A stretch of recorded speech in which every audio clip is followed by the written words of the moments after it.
All right, how's everybody doing today? Hotep, hey, this is Michael Imhotep, founder of the African History Network, host of the African History Network show. It is Monday, December 25th, 2023, and we are live.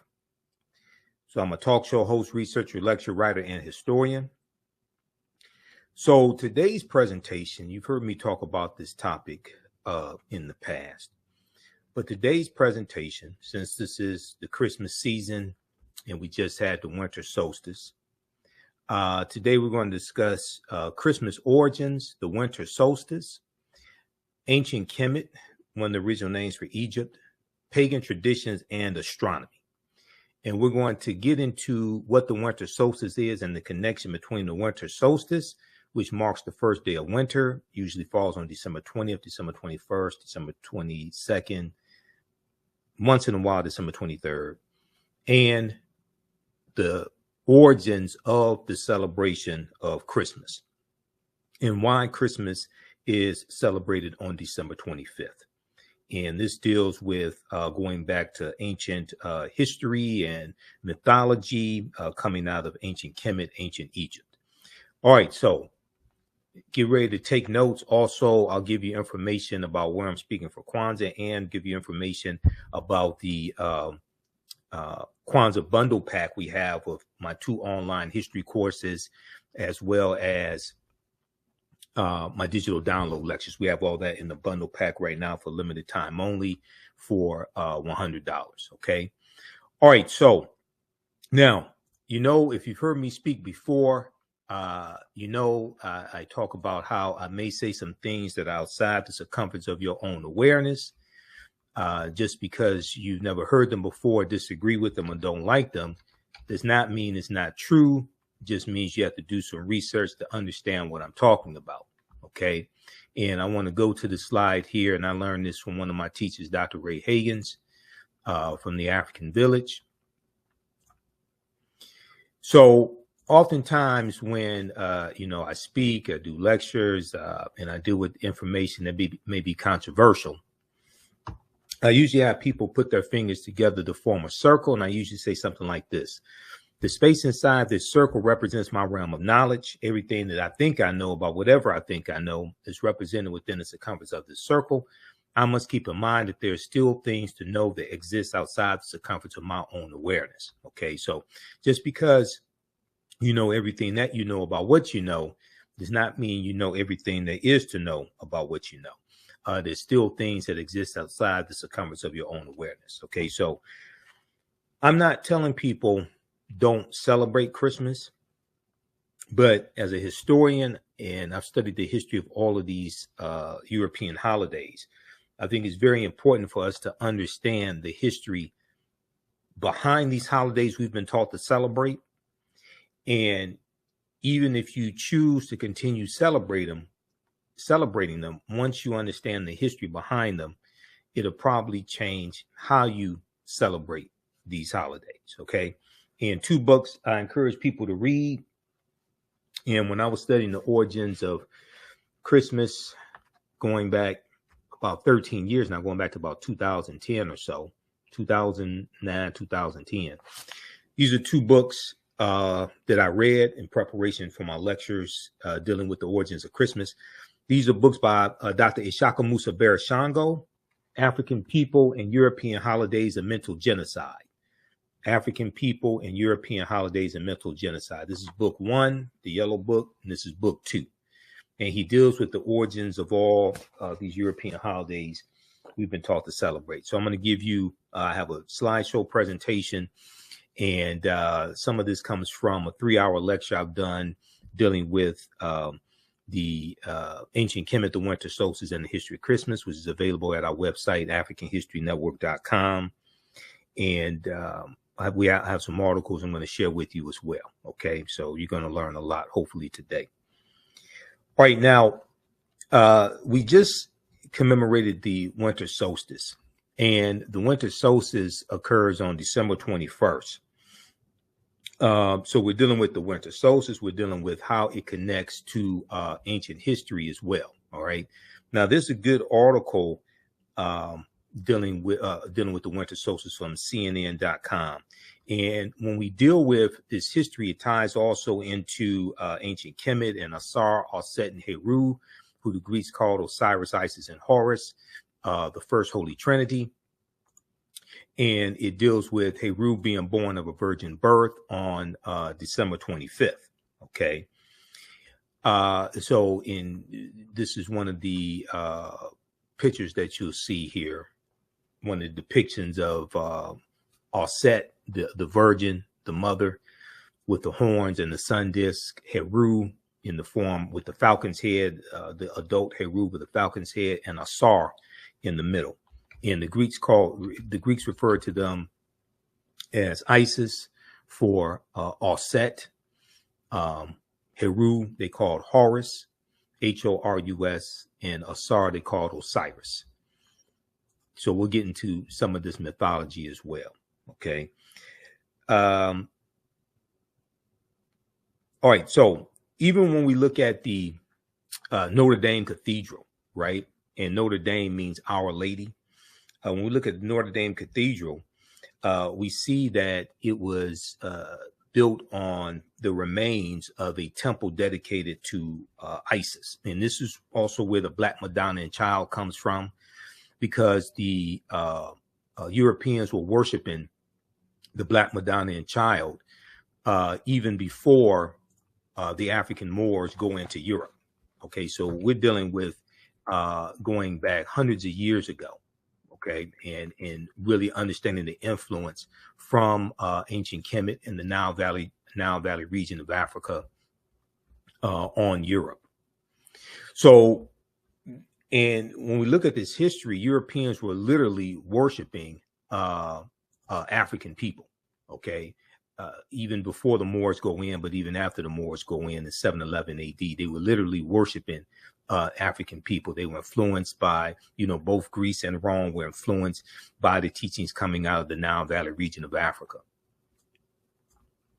And it's going to be that 800-year occupation of Europe and what these African Moors take into Europe, which is going to bring Europe out of the Dark Ages.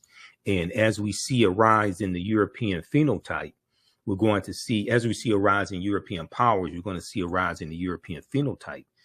And different images that were historically African, we're going to see those reinterpreted as European, mythological figures, religious figures, etc. Okay, so we go from Aset with Heru to the Black Madonna and Child to the decolorized version of this with the white Virgin Mary and baby Jesus. So we're going to get into this conversation. Now, when we look at the constellation of Virgo, Virgo in Latin means virgin, and originally the constellation of Virgo was the constellation of Aset.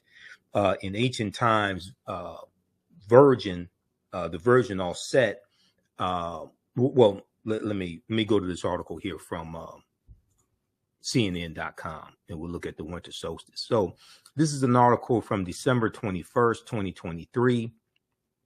Winter solstice, the shortest day and the longest night of the year. Winter solstice, the shortest day and the longest night of the year. So the winter solstice marks the first day of winter, okay? And it usually occurs on right around December 21st. It could be December 20th, 21st, what have you, okay? Winter solstice, the shortest day of the year and the official first day of winter. We knew it fell on Thursday, December 21st, 2023, okay? This article also deals with how the solstices work, and they deal with the solstices and the equinoxes. So solstices and Earth's hemispheres. Now, the winter solstice marks the shortest day of the year and the longest night in the northern hemisphere, when the sun appears at its most southerly, okay, directly overhead at the Tropic of Capricorn, directly overhead at the Tropic of Capricorn. So that is the constellation of Capricorn. The situation is the reverse in the southern hemisphere, where only about 10% of the world's population lives. There, the December solstice marks the longest day of the year and the beginning of summer. in places such as Argentina, Madagascar, New Zealand, and South Africa. In places such as Argentina, Madagascar, New Zealand, and South Africa. Now, when exactly does the winter solstice occur? When exactly does the winter solstice occur? The winter solstice usually, but not always, takes place on December 21st. The date that the solstice occurs can move forward or back by a day because the solar year, which is the time that it takes for the sun to reappear in the same spot as seen from the earth, does not match up exactly to our calendar year. Okay, so the solar year, so the earth rotates around the sun counterclockwise. Okay, and it takes 365 days, 5 hours, 48 minutes, and about 46 seconds for the earth to rotate around the sun counterclockwise. All right. And this is where the Gregorian calendar comes from, the calendar that we use today. The Gregorian calendar, introduced by Pope Gregory the 13th, is right around 1582, 1583, about 1583. Okay, the previous calendar was the Julian calendar, named after Julius Caesar. Now, if you want to be super precise in your observations, the exact time of the 2023 winter solstice was 3:27 UTC time, Coordinated Universal Time, on Thursday, December 21st. Okay, according to earthsky.org and the Farmer's Almanac. All right, now, if we look here at this article also deals with some winter solstice, what causes the winter solstice, okay? And you see some pictures of the earth, okay? These images from NOAA's Goes East satellite shows us what Earth looks like from space near the winter solstice. The images were captured about 24 hours before the 2018 winter solstice. Because Earth is tilted on its rotational axis, we have changing seasons. Because Earth is tilted on its rotational axis, we have changing seasons. As the planet moves around the sun, each hemisphere experiences winter away from the sun and summer when it's tilted toward the sun. Okay. And if we look here, I want to go to one of my slides and we'll come back to this. This deals with, I have a slide here dealing with the winter solstice also, which goes through and kind of demystifies it. This deals with what determines when Christmas is celebrated. What determines when Christmas is celebrated? How's everybody doing? Give us a thumbs up, give us a heart, give us a like on this broadcast. All right, now,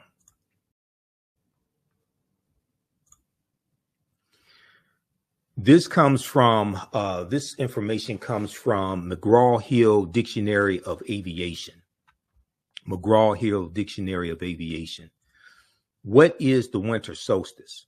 Now, the winter solstice is the instant at which the sun reaches the point of maximum southerly declination on or about December 21st.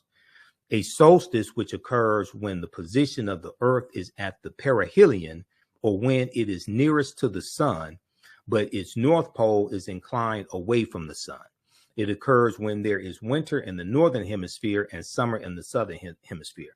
Now, if we look at the etymology of the word solstice, S-O-L-S-T-I-C, the prefix sol, S-O-L, means sun, and that's Latin. The suffix stit, S-T-I-T, is the past participle of sister, okay, which basically means stand still. So the word solstice literally means sun stand still, okay? And we know from December 22nd, 23rd, 24th, the sun appears to stand still. And then on December 25th, there's more and more sunlight, and the sun moves 1 degree northward. There's more and more sunlight. So in ancient times, December 25th was known as the birth date of the Son of God, not the S-O-N, but the S-U-N. Okay. I'll give you some more information on that. All right, now let's continue here. And I have notes on this as well from previous presentations that I've done. So I'm going to refer to some of my notes also. So the solar year, Pope Gregory the 13th, 1582, the Gregorian calendar. If we look here, I want to go back to the article from CNN.com, okay, because they get into some ancient festivals as well. Okay, winter solstice traditions. Winter solstice traditions. It's no surprise many cultures and religions celebrate a holiday, whether it be Christmas, Hanukkah, Kwanzaa, or pagan festivals. And I'm going to break down what the word pagan actually means, because we've been taught that the word pagan is something negative and is oftentimes used in a negative, pejorative way. But pagan in the original form is not something negative.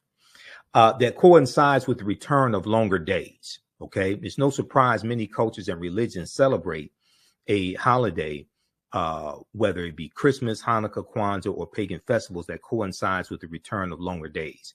Ancient peoples whose survival depended on a precise knowledge of seasonal cycles marked the first day of winter with elaborate ceremonies and celebrations. Spiritually, these celebrations symbolize the opportunity for renewal. Spiritually, these celebrations symbolize the opportunity for renewal. Now, Maria Kennedy, assistant teaching professor in the Department of American Studies at Rutgers University, told CNN Travel in an email, Christmas takes many of its customs and probably its date on the calendar from the pagan Roman festivals Saturnalia and the Roman festival called the Kalends, Kalends, the Kalends. So if we look at these two festivals, and I deal with these in my lecture, especially the one dealing with ancient Kemet, the winter solstice, and the history. It's a 3-hour lecture available at our website, the African History Network, either on DVD or digital download format. The Roman festival of Saturnalia started on December 17th, and the festival of the Kalends, Kalends, okay, this started on January 1st, okay, said Professor Kennedy, who specializes in Christmas studies. Now, citing academic research, Professor Maria Kennedy said early founders of the Christian church condemned the practices of these holidays, but their popularity endured, okay? The founders of the Christian church condemned the practices of these holidays, but their popularity endured. Now, Christian observance of Christmas eventually aligned around the sign in the calendar, even though there's no specific date in the Gospels for the birth of Jesus. Okay, so now this may go outside the circumference of some people's awareness. Okay, nowhere in the biblical text does it state that Yeshua or Jesus the Christ was born on December 25th. Okay, now we know it was Yeshua before Jesus because the letter J was not created till 1630 AD. The letter J is derived from the letter I. So in my classes, like my class, Ancient Kemet, the Understanding the Transatlantic Slave Trade, Ancient Kemet, the Moors, and the Ma'afa, Understanding the Transatlantic Slave Trade. I take people to one of the online dictionaries that I use, one of the online etymological dictionaries that I use, okay? And this is Etym Online, all right? So if we look at this quickly here, and I'm going to make this very brief, etymonline.com, right? So we just type in Jesus, right? And then we look at what comes up. And etymology deals with the word origins of words, okay? deals with word origins and the languages that they come from. So Jesus, personal name of the Christian Savior, late 12th century. It is the Greek form of Joshua, used variously in translations of the Bible. Late Latin, Iesus, I-E-S-U-S, okay, from Greek, I-E-S-O-U-S, Isus, from the Greek Isus with an I, which is an attempt to render into Greek the Aramaic Semitic proper name Jeshua, Hebrew Yeshua, with a Y, Y-E-S-H-U-A. Now, Yeshua means Jah is salvation. Jah is salvation. Okay, this is the etymological origin of the word Jesus. And when you hear Rastafarians in reggae music talking about Jah, like Bob Marley talking about Jah, this is what this is related to. So Yeshua means Jah, J-A-H, is salvation. This was a common Jewish personal name during the Hellenizing period. It is the late form of Hebrew Yahshua, which became Joshua with the J. Okay, read the rest of this. I don't have time to get into all this because I have a lot of information to cover. Check this out here. Okay. Now, once again, like I said, this may go outside the circumference of some people's awareness. This is why you have to do research. This is why you have to understand not just history, not just culture, but also language. All right. Okay. Now, let's continue. Let's go back to this piece from CNN.com. All right. And this deals with the winter solstice. And you have to understand astronomy. All this comes together. Okay. And I've done extensive research on, the history of Christmas. And it's one of the most fascinating of all the holidays. And I've studied the origins of all the holidays. It's the most fascinating. It's the most in-depth. All right. Now, let's see. I want to go to where I want to go. You can read this full article, but there's a couple of things I want to hit on. Okay. The Festival of Saturnalia. The Festival of Saturnalia. In ancient Rome, Saturnalia lasted for 7 days. The Festival of Saturnalia lasted for 7 days. It honored the Roman god of agriculture, Saturn. Okay, and the planet Saturn is also named after the Roman god of agriculture, Saturn. And that's also where the word Saturday comes from as well. Now, the people enjoyed carnival-like festivities resembling modern Mardi Gras celebrations and even delayed their war making. Slaves were given temporary freedoms and the moral restrictions were eased. Saturnalia, the Festival of Saturnalia, continued into the 3rd and 4th centuries AD. It is not just ancient Europeans who mark the annual occasion. The Dongzi, I'm not exactly sure how to pronounce that, Dongzhi, D-O-N-G-Z-H-I, Winter Solstice Festival, has its roots in ancient Chinese culture. The name translates roughly as extreme of winter, okay? So you can read more about that. All right, now, I want to look at some more information here dealing with the winter solstice, and we'll show the connection between this and Christmas and how and why Christmas is celebrated on December 25th. Like I said, nowhere in the biblical text does it state that Yeshua or Jesus the Christ was born on December 25th. All right. So give us a thumbs up, give us a heart, give us a like on this broadcast.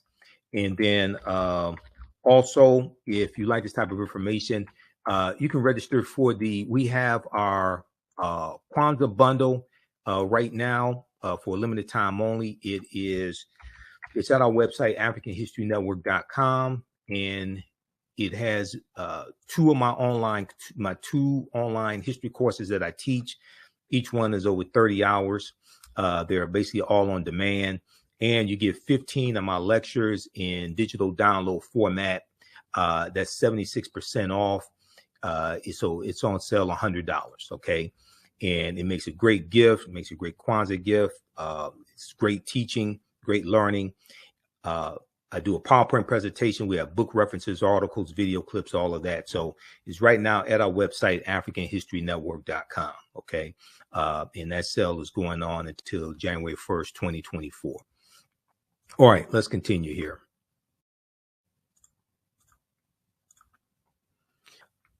There's an article from History.com, the official website of the History Channel, that deals with the winter solstice as well. And this piece here, let me go to this article, and it's just a couple things here I want to look at. You can read the article in its entirety. Also, the information for my online classes in the course bundle is in the description here of this broadcast, so you can look in the notes. And we also have our Cash App and PayPal information if you want to support the African History Network. Okay, if we look at this article here from History.com, History.com is the official website of the History Channel. This is one of the sources I use in my online classes. I use numerous sources. There's usually 80 to 100 articles. I reference numerous books, but they have a lot of good information here. Winter solstice. This article is from December 11th, 2023. It was dated. Winter solstice is the shortest day and longest night of the year. In 2023, the winter solstice takes place on December 21st. But they go through and talk about how humans may have observed winter solstice as early as the Neolithic period, the last part of the Stone Age, beginning about 10,200 BC. Beginning about 10,200 BC. Okay. So then they go and then they talk about ancient solstice festivals. Okay. Roman holidays. Ancient solstice celebrations, I should say. Roman holidays. Ancient Romans held several celebrations around the time of the winter solstice. Saturnalia, a holiday in honor of Saturn, the god of agriculture, was a week-long celebration in the days leading up to the winter solstice. So it usually fell around December 17th, the festival of Saturnalia. Saturnalia was a hedonistic time when food and drink were plentiful. A hedonistic time when food and drink were plentiful, and the normal Roman social order was turned upside down. For a month, enslaved people were given temporary freedom and treated as equals. Business and schools were closed so that everyone could participate in the festivities. Also around the time of the winter solstice, the Romans observed the festival of Juvenalia. The festival of Juvenalia, and this was a feast honoring the children of Rome. The festival of Juvenalia, like derivative of the word juvenile. Now, in addition, members of, or similar to the word juvenile, in addition, members of the upper classes often celebrated the birthday of Mithra. Okay, now this Mithra was, the birthday of Mithra fell on December 25th. Mithra was a sun deity worshipped amongst the Persians. Okay, and this was an ancient Persian deity or god of light, L-I-G-H-T. It was believed that Mithra, an infant god, I-N-F-A-N-T, an infant god, was born a rock. And let me try to zoom in on some of this. Okay, so Mithra, the ancient Persian deity, a god of light, Mithra's birthday was December 25th. For some Romans, Mithra's birthday was the most sacred day of the year. In the later Roman Empire, Mithra blended with the Roman deity or Roman god Sol Invictus, S-O-L. There's that prefix again, which means sun, not the S-O-N, the S-U-N. Okay, Mithra blended with Sol Invictus, which is the god of the unconquered sun, S-U-N. This is what Sol Invictus means. Now, some theorists believe the early Roman Catholic Church may have chosen the same date for Christmas in order to supplant pagan rituals, okay? In order to replace pagan rituals, though many Christian scholars dismiss.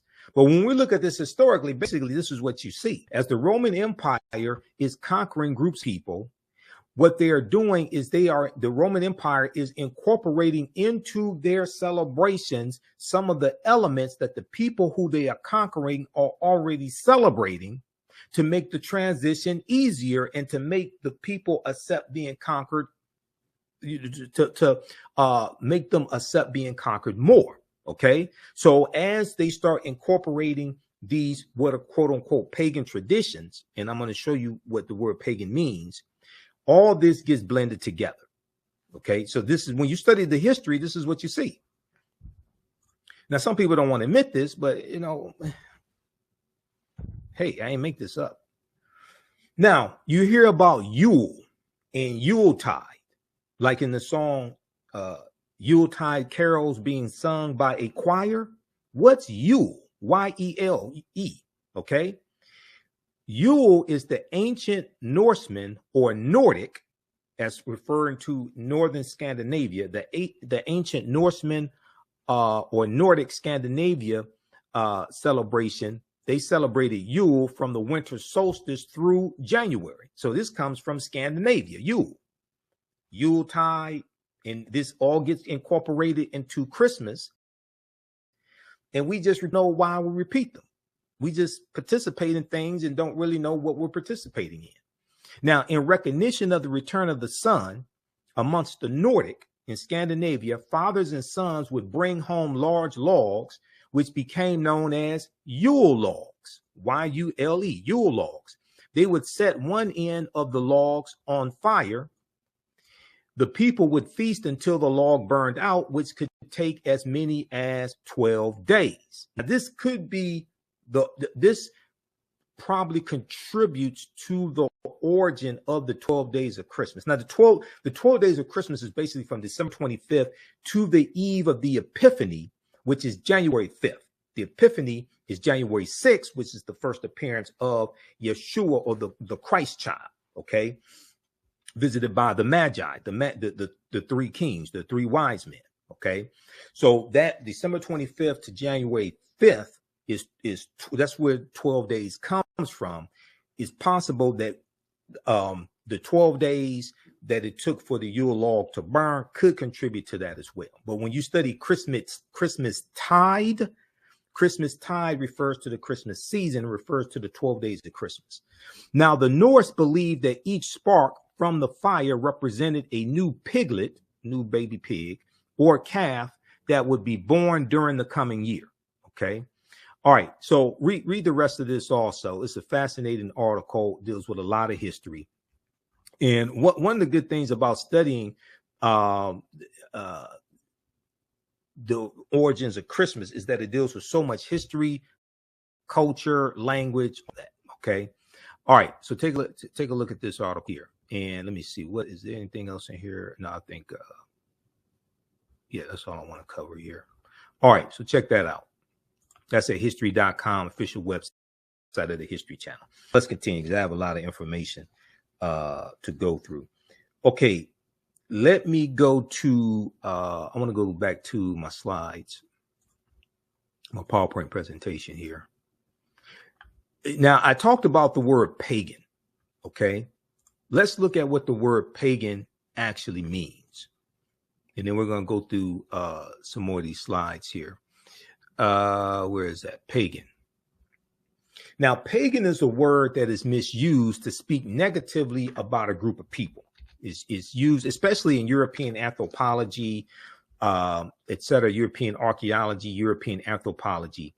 It is designed to speak pejoratively or negatively about a group of people, just like the word primitive.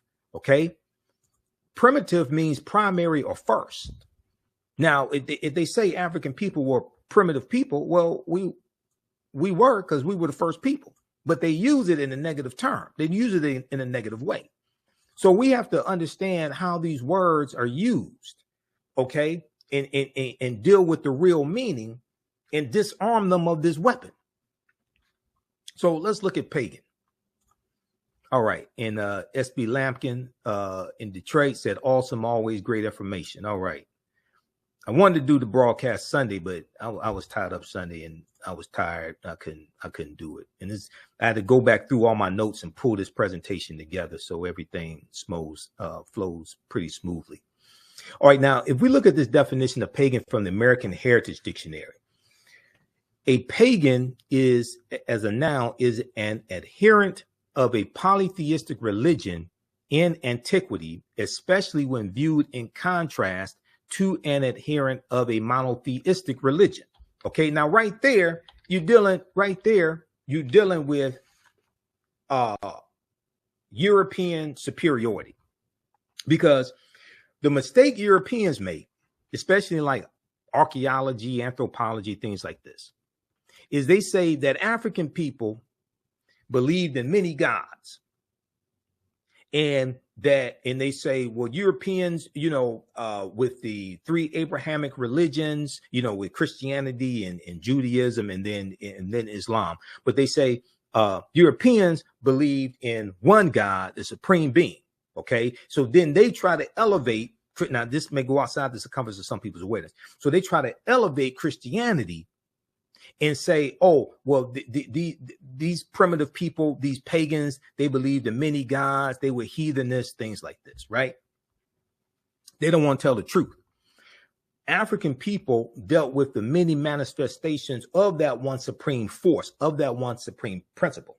When you study the different spiritual systems coming from Africa, whether it's coming from ancient Kemet, and they're dealing with Amun Ra or Amun Ra Ptah, whether it's Master Yoruba and dealing with the spiritual system of Ifa, Olodumare, they all believed in a supreme being, but they dealt with different manifestations of that supreme being, and they named those different aspects of that one creator, and these were helpers, emissaries of the creator.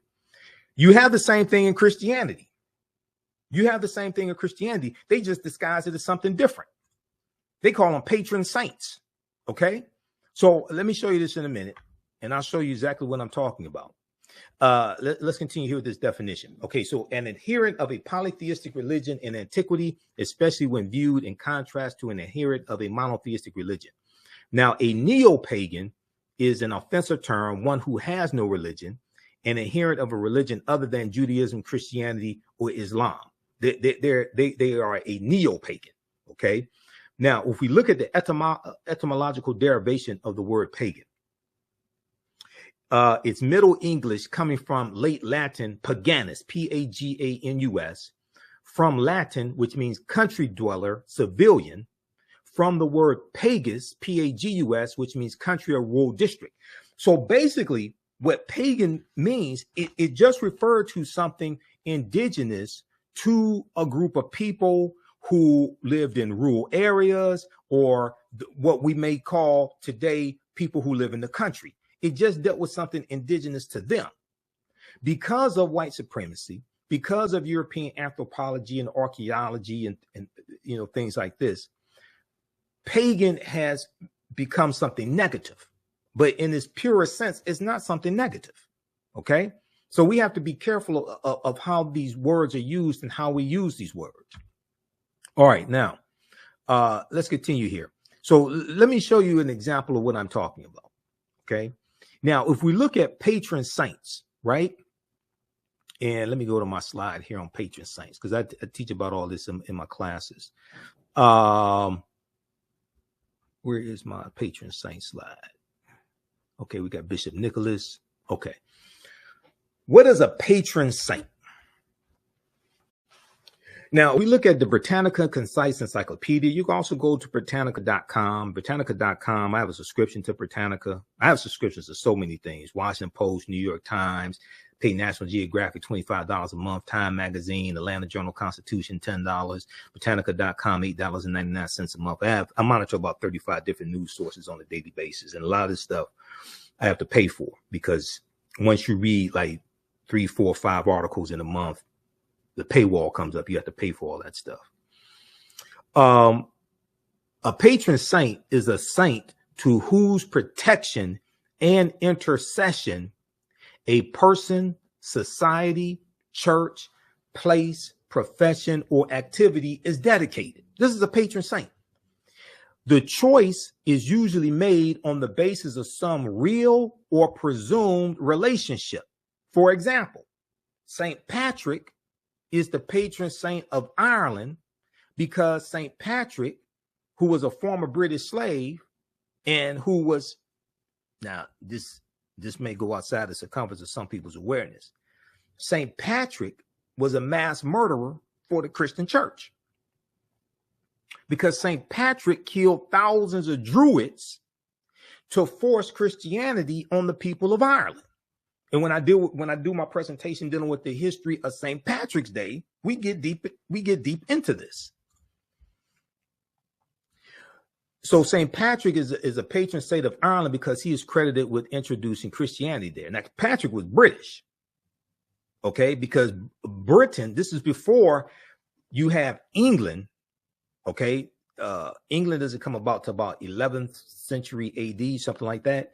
This is 432 Common Era AD when Pope Celestine I sends a British slave named Patrick into Ireland, and what we would call the area we would call Britain was under the control of the Roman Empire at this time, because this is before the fall of the Roman Empire. This is before the fall of the western portion of the Roman Empire in 476 AD, when it gets crushed by the Vandals and the Visigoths, which then pushes Europe into what we call the Dark Ages. And we know it's going to be the Africans, the African Moors, led by Tariq ibn Ziyad in 711 AD, when they go into the Iberian Peninsula, today known as Spain and Portugal. The teachings that they take from the Nile Valley region of Africa, especially ancient Kemet, are going to bring Europe out of the Dark Ages. And then the next age that Europe goes into is called the Renaissance age. It's an age of enlightenment. Light, enlightenment. Light is associated with knowledge. Okay. All right. Now, if we look at this here, so some popular patron saints throughout history, Saint Maurice, who was an African Moor, and he was a Christian. Saint Maurice was the patron saint of Germany. Saint Patrick, patron saint of Ireland. Saint Nicholas, the real Saint Nicholas, who had the little children, who Santa Claus is named after. Okay, because Santa Claus means Saint Nicholas, and Santa Claus comes from the Dutch religious figure called Sinterklaas. And Sinterklaas is Dutch for Saint Nicholas. And Sinterklaas wore a red and white outfit, had a long beard, and this religious figure of Sinterklaas is brought into the colonies in the United States in the 1700s, and then in the 1800s is going to be that religious figure is going to be transformed into the secular figure of Santa Claus, and it's going to be the cartoonist Thomas Nast, N-A-S-T, who's largely credited with introducing what we know as Santa Claus, the secular figure of Santa Claus, the jolly fellow with the long beard and the red and white outfit. Okay, that's credited to Thomas Nast. Also, Sinterklaas had a sidekick named Joie de Piet, which means Black Pete, and Joie de Piet was a Moor. We'll talk about that in a few minutes, okay? One thing at a time. All right, now, so let's go back to patron saint, okay? So the patron saint, and let me go back to the patron saint slide. Where is that? There's so many slides here. Hold on. Okay, here we go. Saint Nicholas is the patron saint of Amsterdam in Russia. Saint Benedict the Moor, patron saint of Palermo and San Fratello, Sicily. He was also called Il which is Italian for dark skin. He's also called the African and the Black. Okay, so that just gives you some information, background information on patron saints. Now, if we look at this right here, I want to go to page 168 of Nile Valley Contributions to Civilization by my friend Tony Browder. Okay, let's look at this. Because what we're going to see is we're going to see how the Neteru, which are the deities in the spiritual system coming out of ancient Kemet, ancient Egypt, and these are the different manifestations of that one supreme principle, okay, of that one supreme deity, Amun Ra, Amun Ra Patal, whatever it is. We're going to see these different manifestations, okay? So, and I'm going to show you, I'm going to zoom in on this also. Okay, how's everybody doing? Give us a thumbs up, give us a heart, give us a like on this broadcast.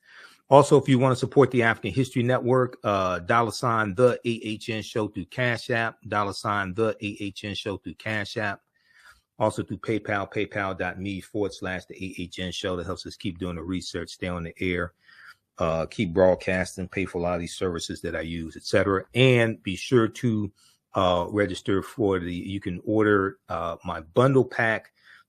We have our Kwanzaa bundle pack right now, 76% off. You get my 2 online history courses. These are extensive history courses, over 30 hours in both classes. Ancient Kemet, the Moors, and the Ma'afa, understanding the transatlantic slave trade, what they didn't teach you in school, and Black resistance movements from the Haitian Revolution, U.S. Civil War, Civil Rights Movement, and Black Power Movement, 1800 to 1968. All right, I put together both of these curriculums, and you get 15 of my lectures in digital download format. That's on now for $100. That's 76% off. All right, let's continue here.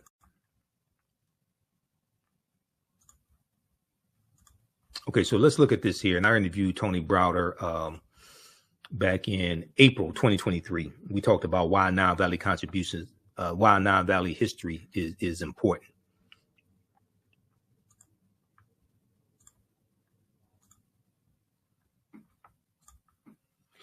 Okay, this comes from page 168 of Nile Valley Contributions to Civilization. And it deals with Dehuti, who the Greeks called Thoth. Okay. And Dehuti, I'm going to blow this up here. Dehuti, let's look at this one right here. We're going to look at Dehuti. We'll look at Hermes amongst the Greeks and Mercury amongst the Romans. All right. Now, over on my left, it gives a breakdown of these 3 deities that we see. And it says Dehuti, D-J-H-U-T-I, D-J-H-U-I-T-I. Dehuti, the netter of science, writing, measurement, divine articulation of speech, and medicine, holds in his hands 2 staffs with entwined snakes. 2 staffs with entwined snakes. One serpent wears the crown of Upper Kemet or Upper Egypt. The other wears the crown of Lower Kemet or Lower Egypt. Dehuti was referred to as Thoth by the Greeks, T-H-O-T-H, Thoth by the Greeks. So if we look here, we see now Dehuti is a deity with the head of an ibis, okay, which is a bird, an ibis. We see Dehuti has 2 staffs. There's a snake wrapped around each staff, okay? Dehuti is also holding an ankh, which is the African symbol for eternal life, all right? Now, the next deity, or next what Europeans call a god with a small g, is Hermes. Hermes, H-E-R-M-E-S, was the Greek equivalent of Dehuti. He is shown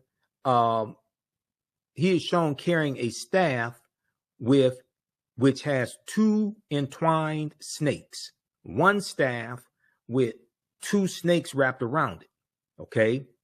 It was called the staff of Hermes, the staff of Hermes.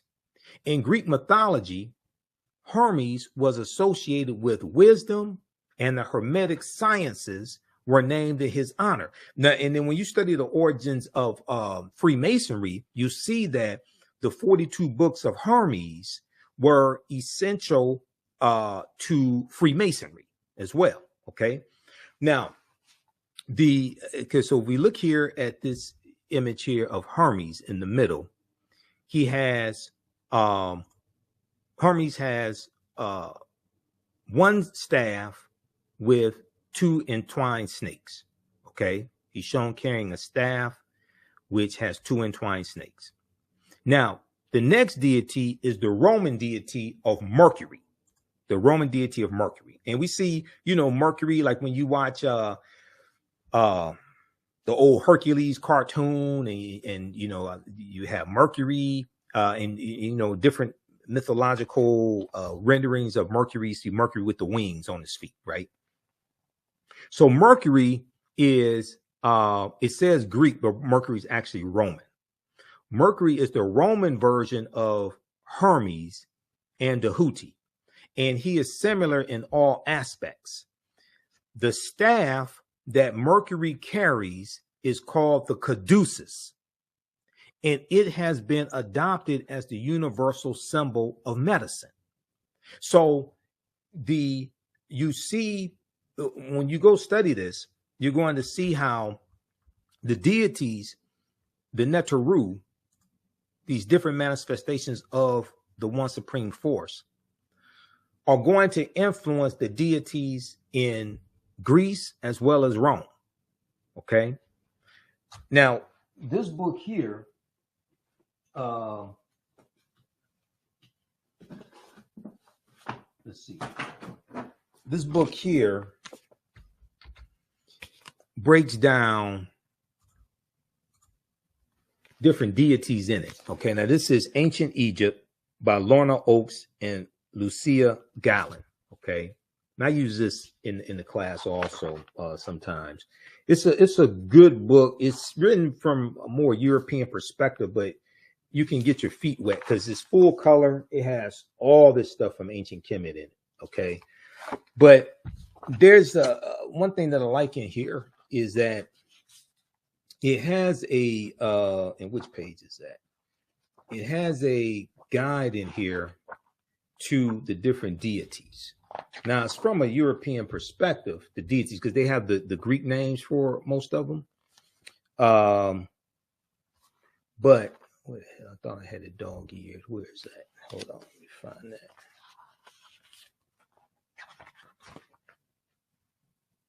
Okay.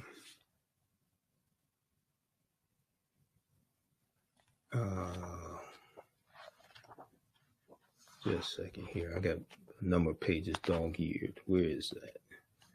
Okay, so they, like, for instance, they show the tomb of Nefertari.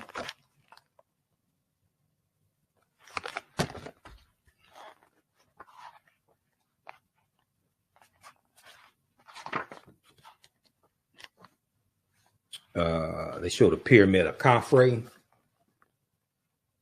All this. This book was $9.99 when I bought it back in 2009. I don't know if it's in print or out of print right now. But where is that? That is. Let me look at that. Let me see if I can find it in the table of contents, because there's a good.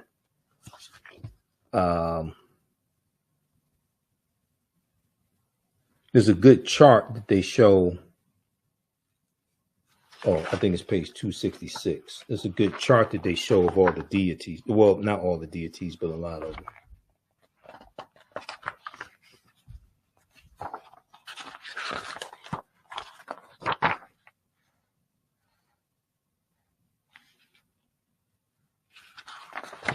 Okay, right here, 274 and 275, the deities. Now, they should call them the Neteru, but they refer to them as deities. But it goes through and it shows the different aspects of them, okay, of these different deities. All right. And it shows Ma'at, the deity Ma'at, who's the personification of truth, justice, righteousness, harmony, balance, order, and reciprocity. So you deal with the 7 virtues of Ma'at. So it's a good reference. The book is a good reference. Okay, now let's continue. I want to go back to the slide. Hold on, because I have a lot of information to get through. Okay. Now, Tahuti, Hermes, and Mercury. Okay. The staff that Mercury holds is the caduceus, and it has been adopted as the universal symbol of medicine. So when we look at this right here, we see that this comes straight out of ancient Kemet. When you see the caduceus, and we look at this one right here, Arizona Latin American Medical Association, you see a staff with two snakes wrapped around it, and the wings of, that's probably the wings of Ra, okay? The sun deity Ra. That's straight out of ancient Africa. Europeans did not create that. That's straight out of ancient Kemet. That's straight out of the Nile Valley region of Africa. So we have to become history detectives, because there's symbols of Africa all around us. But if we've been stripped of that collective memory, then we don't understand this. Okay. So we have to remember, we have to, just like the 13 pieces of Asar's body, after Asar was cut up by his brother Set, the 13 pieces of Asar's body were put back together by Set, okay, his wife. And the 14th piece was missing. That is the Tekken. That's where you get the Tekken from, which is the Washington Monument. And I got a picture of a Tekken in here somewhere in this presentation. I may have to go to my other presentation here dealing with one from Understanding Transatlantic Slave Trade. But this is where the Tekken comes from, which is an ancient African symbol of resurrection coming from the story of Asar, Set, and Heru. All right, this right here. Let me see. Let's drop this in, because this should be part of this presentation. And what I'm going to do, hold on. I'm going to show you all this together, because all of this is connected. This is why the history of Christmas is so fascinating, because all this history is connected. Hold on, let's do this here. Just a second, let me take this out. And I want to drop this in.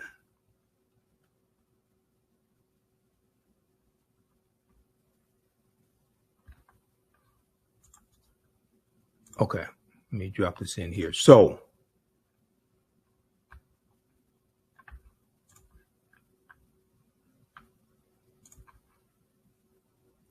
a lot of the founding fathers of the United States were Freemasons. We know 50 of the 56 signers of the Declaration of Independence were Freemasons. 50 of the 56 signers of the Declaration of Independence were Freemasons. 13 signers of the U.S. Constitution were Freemasons. And Freemasonry is based on the teachings coming out of ancient Kemet, ancient Egypt, that the African Moors take into Europe. Now, the Washington Monument, like I said, is a ancient African symbol of resurrection coming from the story of Asar, Set, and Heru, who the Greeks called Osiris, Isis, and Horus. And there were about 1,200 Tekkenu all throughout ancient Kemet, ancient Egypt. Today, they're less than a dozen. And they've been taken to places around the world like London, England, New York City, and Paris, France. Many people will see these structures there in London and New York City, things like this, and attribute these to Europeans. This comes from our ancestors. But we have to become history detectives and understand how to decode the symbols. This is why a symbols dictionary is so important. This is the symbols dictionary I use. This is not the only one that exists, so if you find a better one, go for it.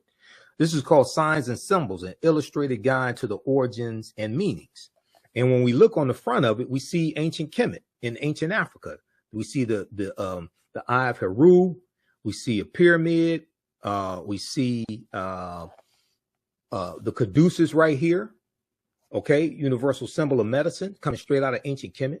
All that. Then you look on the back, you see an Ankh, the African symbol of eternal life, an Ankh. A-N-K-H. You open it up, on the first page, you see Heru as a falcon. Signs and symbols. Now, if you didn't know any better, you attribute all this to Europeans. This is Africa. So this is a good symbols encyclopedia or dictionary.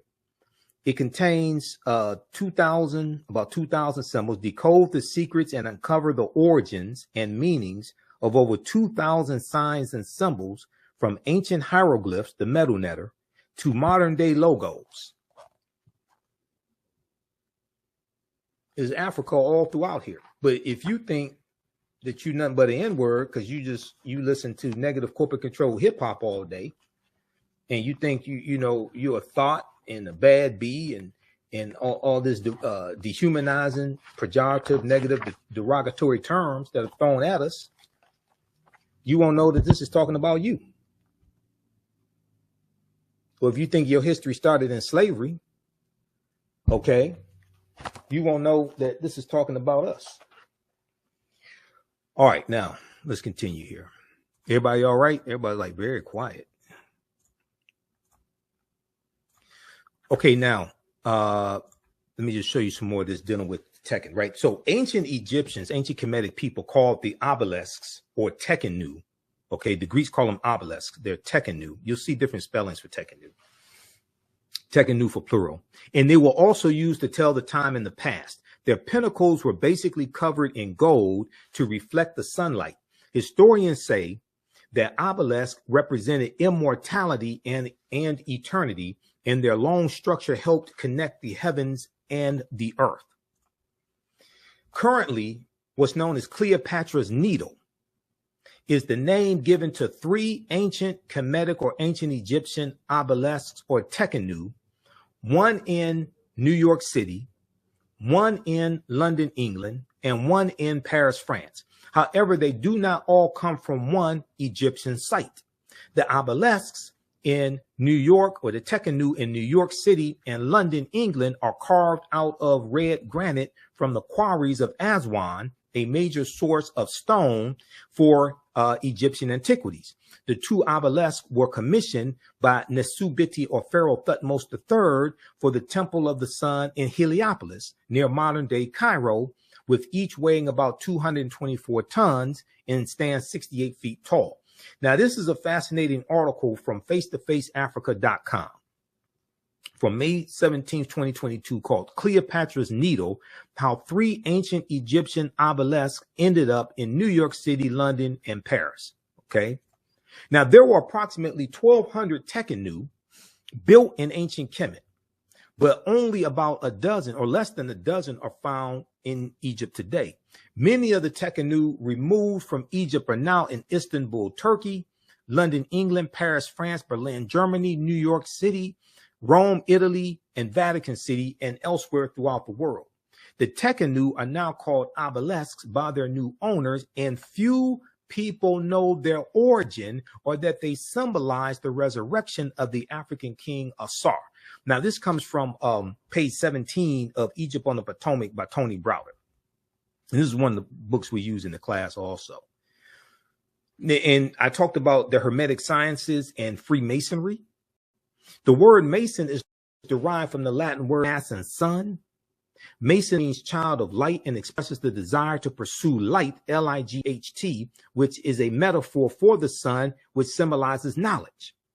The term child of light, or sons and daughters of light, was first used to identify students who had completed 42 years of study in the temples of ancient Kemet, ancient Egypt.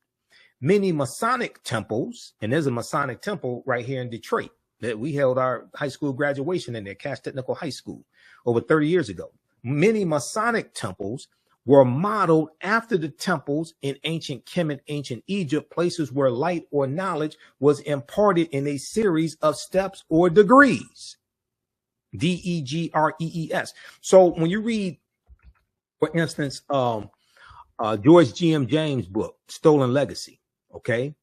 And in Stolen Legacy, George G.M. James talks about the trivium and the quadrivium, and he talks about the 7 liberal arts, the arithmetic and the logic and different things like this, right? That comes out of ancient Kemet. The concept of liberal arts colleges comes out of ancient Kemet, ancient Egypt. This is Stolen Legacy by George G.M. James, okay?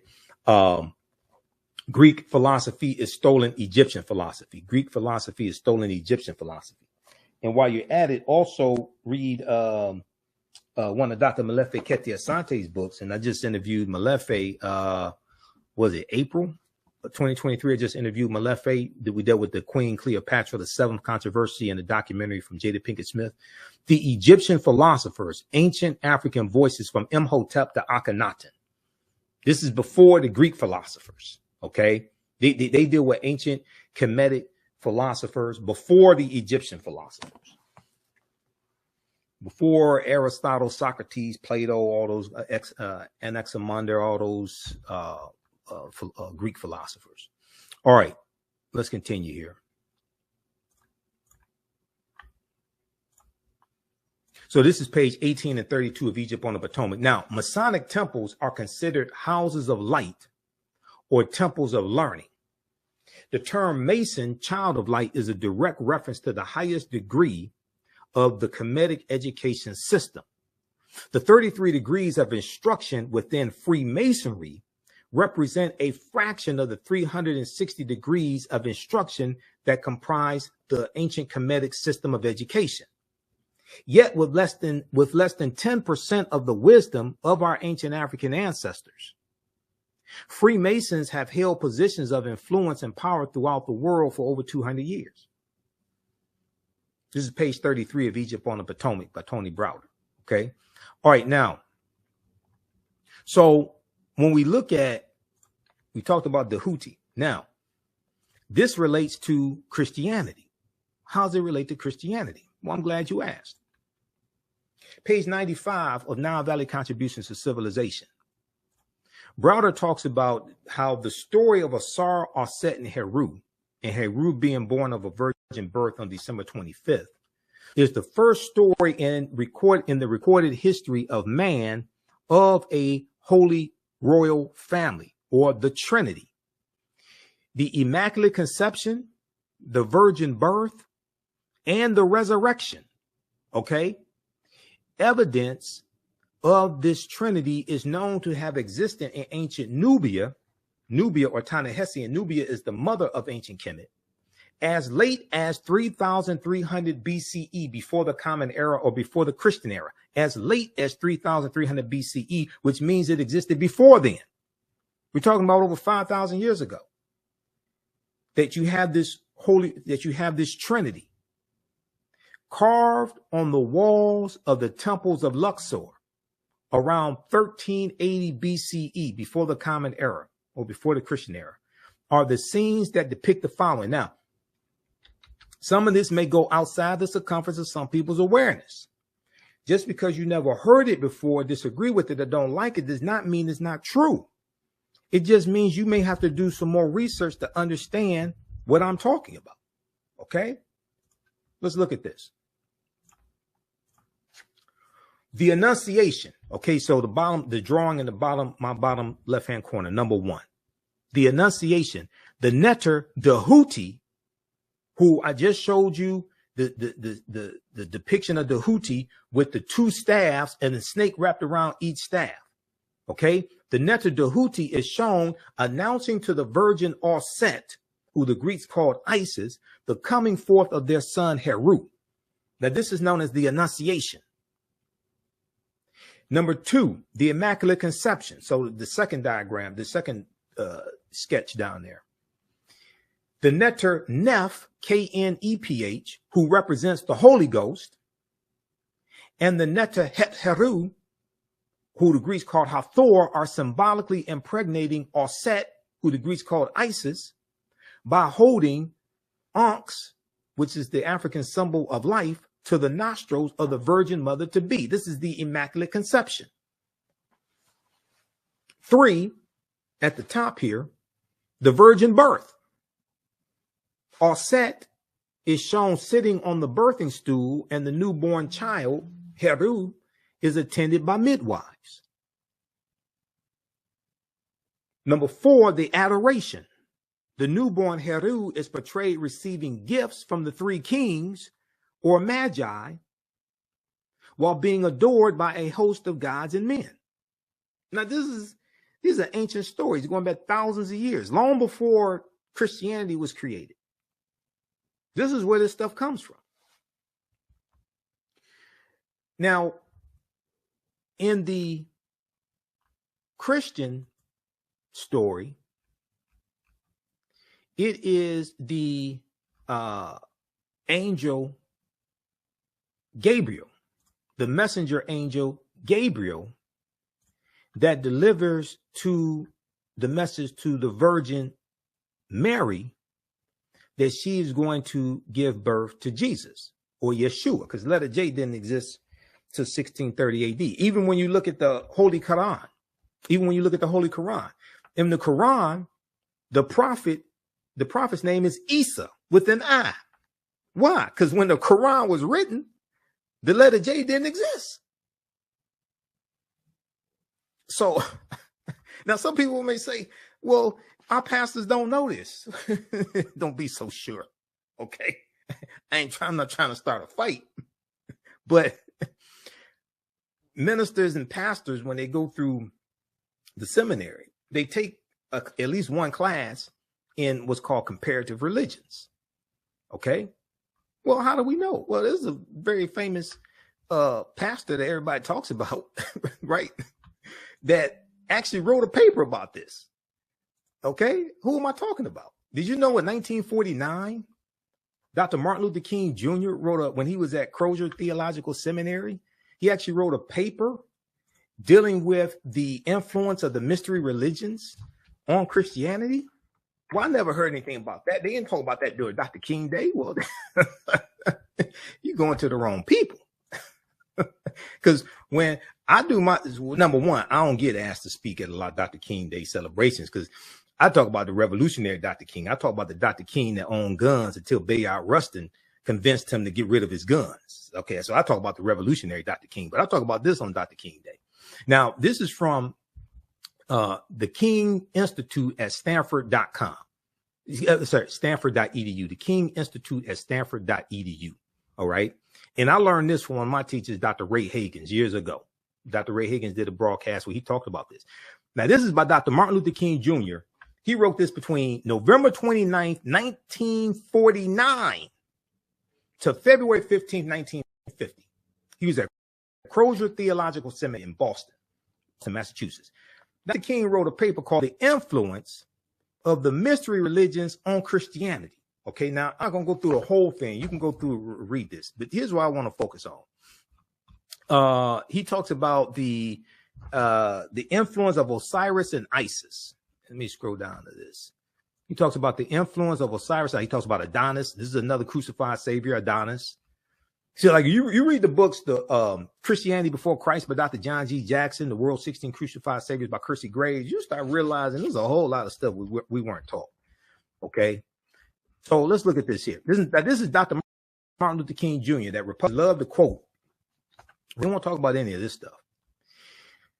Dr. King said the Egyptian mysteries of Isis and Osiris exerted considerable influence upon early Christianity. These two great Egyptian deities whose worship passed into Europe were revered not only in Rome, but in many other centers where Christian communities were growing up. Osiris and Isis, so the legend runs, were at the same time brother and sister, husband and wife. And that's true, coming from the mythology. Because the deities were created usually in complementary pairs. But Osiris was murdered. Okay, he's murdered by his brother Set, who's jealous of him. His coffined body being thrown into the Nile, and shortly afterwards, the widowed and exiled Isis gave birth to a son, Horus. Okay, the Greeks called him Horus. His name was Heru. Meanwhile, okay, let's see. Meanwhile, the coffin was washed up on the Syrian coast and became miraculously lodged in the trunk of a tree. This tree afterwards chanced to be cut down and made into a pillar in the palace at Byblos. Okay. Now, Byblos, all right. Now, I'm trying to keep this presentation short because I don't even think I'm halfway through it. I have 8 pages of notes. I'm on page 3. Okay, so just bear with me. Okay, I'm gonna put a footnote here. I'm gonna come back to this dealing with biblos. Okay, and I'm gonna bring up this citation here. Okay, so we'll come back to that. All right, so in their palace at Byblos, and there Isis at length found it. After recovering Osiris' dismembered body, Isis restored him to life and installed him as a king in the netherworld or the underworld. Meanwhile, Horus, having grown to manhood, reigned on earth, later becoming the third person of this great Egyptian trinity. Okay. In the records of Herodotus and Plutarch, we find that there was a festival held each year in Egypt celebrating the resurrection of Osiris. The resurrection of Dr. King knew this in 1949.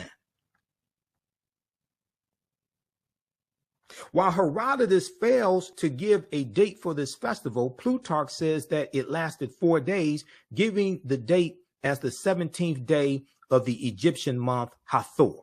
Okay, the 17th day of the Egyptian month Hathor, which according to the Alexandria calendar used by him corresponded to November 13th. Other Egyptian records speak of another feast in honor of all the dead when such lamps were lit, which was held about November 8th. Okay, it is interesting to note that the Christian feast of All Souls or All Souls Day in honor of the dead likewise falls at the beginning of November, and in many countries lamps and candles are burned all night on that occasion. There seems little doubt that this custom was identical with the Egyptian festival in ancient Kemet amongst our African ancestors. The festival of All Saints, which is held one day before that of All Souls Day or All Souls, is probably identical with it in origin. This still stands as a festival in the Christian calendar, and thus Christians unconsciously perpetuate the worship of Osiris in modern times. This is Dr. Martin Luther King Jr. I'm trying to tell y'all. See, we've been lied to about Dr. King. You read Dr. King's writings. This brother was a revolutionary. Okay, you read Dr. King's last book. Where do we go from here? Chaos or Community. Well, this is his first book right here, Stride Toward Freedom. Stride Toward Freedom deals with a history of the Montgomery bus boycott. This is his first book. This book came out in 1950. It was 1958, because that's when he got stabbed with a letter opener by Izola Ware Curry, is a deranged black woman who stabbed him in the chest with a letter opener. He almost died. And it was 2 police officers that rendered him aid before EMS got there that saved his life. 1 African-American police officer, 1 white police officer. Okay. And then we have, let me see, where's this right here. Where do we go from here? Chaos or Community, 1967. This is Dr. King's last book. Dr. King wrote 5 books. Where do we go from here? Chaos or Community. Probably his best book. All right, now let's continue here. Okay. Now, I mentioned Byblos, right? So I just want to look at this briefly. Let's go back to the online etymological dictionary that I use. There are others. This is Etymonline. Byblos, Byblos. Ancient Phoenician port, which is modern Jabil in Lebanon, from which Egyptian papyrus was exported to Greece. The name probably is a Greek corruption of the Phoenician Gebel, or Jebel, Gebhal, Gebhal, said to mean literally frontier town or mountain town. When I interviewed Sister Nubia Wardford, who's a cultural anthropologist, she talked about Jebel.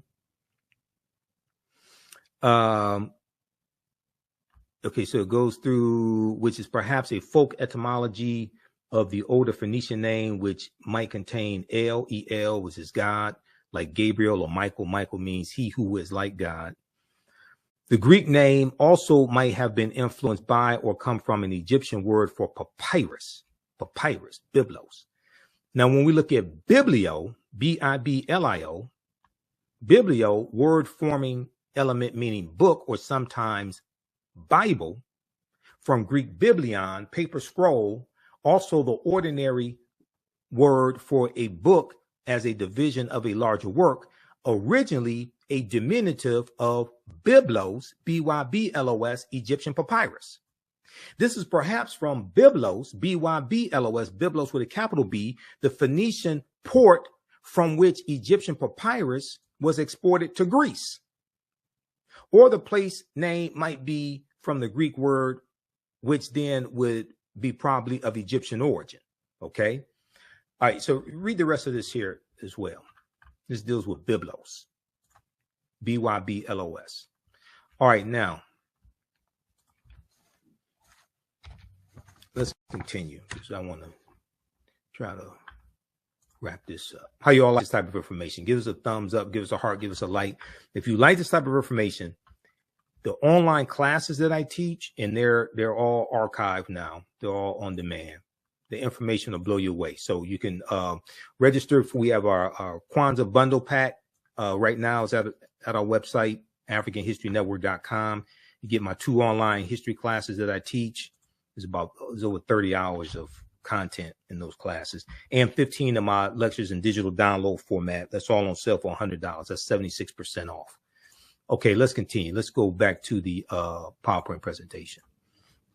All right, now, okay, so I did this here on Dr. King. I gotta look at my notes here. Okay, so let's go back to the PowerPoint presentation.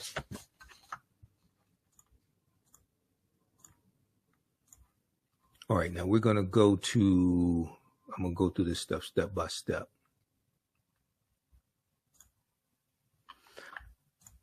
So we talked about the winter solstice. What does the word Christmas mean? Okay. Christmas is one of the most significant celebrations in Christianity behind Easter, the Epiphany, and the Pentecost. Let's see here. Christmas is a Christian feast commemorating the birth of Yeshua or Jesus, December 25th, the day on which this feast is celebrated. Also, you'll see the term Christmas tide. I'll come to that in just a minute. Now, the word Christmas came about right about 1050 AD. Comes from the word Christus Mass, which means the festival of Christ, or it can mean the Mass of Christ. The Mass of Christ, M-A-S-S. Now, what is Christmas tide? Okay, we hear this term Christmas tide. The official Christmas season is known as Christmas tide, or the 12 days of Christmas. It's actually from December 20, was really, sometimes you'll see it expressed as December 26th to January the 6th. January 6th is the Epiphany. Other times you'll see it expressed as December 25th to January 5th, which is the eve of the Epiphany. Okay. If you read page 98 of Jonathan Green's book, Christmas Miscellany, everything you always wanted to know about Christmas. Okay. Where does Christmas come from looking at a biblical perspective? A biblical perspective. Now, Christmas is based upon the story of the birth of Yeshua, Jesus the Christ. And keep in mind, the word Christ comes from the Greek word Christos. Christos comes from the Kemetic word coming from the metal netter, Ka-rest, K-A-R-S-T, Ka-rest. Ka-rest means the rising of the spirit, the rising of the spirit. Now, Christmas is based upon the story of the birth of Yeshua, according to the gospel, according to Matthew 1:18 through 2:21, and the gospel of Luke, Luke 1:26 through 1:56. What most people don't know is that nowhere in the biblical text does it mention the celebration of Christmas or that Jesus was born on December 25th or Yeshua. We talked about Yule and Yuletide. Yule celebrated in Scandinavia amongst the Nordic from December 21st through the end of January. You also have when we look at these pre-Christian origins of Christmas, okay, you have a festival of Odin, O-D-E-N, Odin, who is the father of Thor, okay, and that comes from Scandinavian mythology. Incidentally, Thursday is named after Thor. Thursday, when you study the origins of the days of the week, some of them go back to Scandinavian mythology. Thursday is named after Thor. It's known as Thor's Day. Wednesday was known as Woden's Day, coming from Odin. Friday is coming from Freya, who was the wife of Odin. And then when you look at the fear of Friday the 13th, right? Frigatriskaidekaphobia, the fear of Friday the 13th, that comes from the prefix Freya. So when we look at like the origins of the days of the week, you see mythology woven into that, okay? And it's in one of my the other presentation, that Frigatriskaidekaphobia. You familiar with that term? I do a whole presentation dealing with why Friday the 13th is an unlucky number. And actually here, if we look, let me just copy this and we'll just put it in here. I'll show you this here. This is why it's important to have a prodigious vocabulary, because when you can understand more complex words, then they deal with other complex subjects. So let's look at this right here.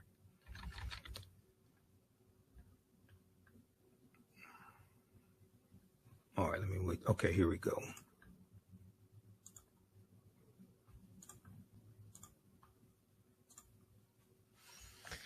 At the bottom of the slide, Frigatriskaidekaphobia, Frigatriskaidekaphobia. That's the fear of Friday the 13th.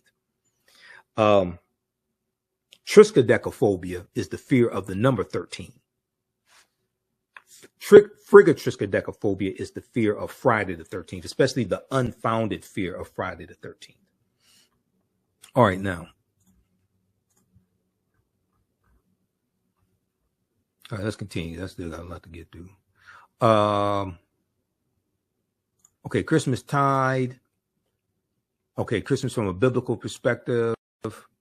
So we have Odin, the German pagan god Odin, which is a midwinter holiday.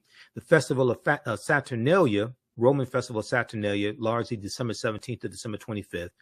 The Persian festival of Mithra, ancient festival in honor of the Persian sun deity Mithra, which is celebrated from December 25th through January the 1st, also celebrated by the Roman elite. Okay, so when we look at these different, oftentimes crucified saviors, called crucified saviors, you're going to see that their celebrations or birthdays fall on or around December 25th, which ties right into the winter solstice and ties right into the rebirth of the sun, not the S-O-N, but the S-U-N, the Son of God, because on December 25th, the sun moves 1 degree northward, and it marks the first day of an increase in sunlight, and the days start getting longer after December 25th. If you read The World's 16 Crucified Saviors by Kersey Graves, it deals with some of these different deities, what are called crucified saviors. Don't beat me up on this. I'm just dealing with the history coming from other cultures. And then an even better book than, because this book came out about 1875, an even better book than this is from one of our scholars, Dr. John G. Jackson, Christianity Before Christ. Okay, this is an old copy. I got this back in 1994 when I was at Wayne State University. December 31st, 1994. I got this book. Okay. Because most of the books I write the date in them. I learned that my dad taught me to do that. Okay, now let's continue. How's everybody doing? Everybody's like so quiet. Y'all okay? Okay, so we talked about what pagan is and what it's not. We dealt with Yule. What is Odin? Mythology, the Norse god of wisdom, war, and art, culture, and the dead, and the supreme deity and creator of the cosmos and humans. Now, the festival of the Kalends, Kalends, January 1st marked the festival of the Kalends, the first day of the first month of the new year. Okay. And Kalends, Kalends, is the origin of the word calendar. Okay. That shows the different months of the year and the dates. Check that out at Merriam-Webster dictionary online.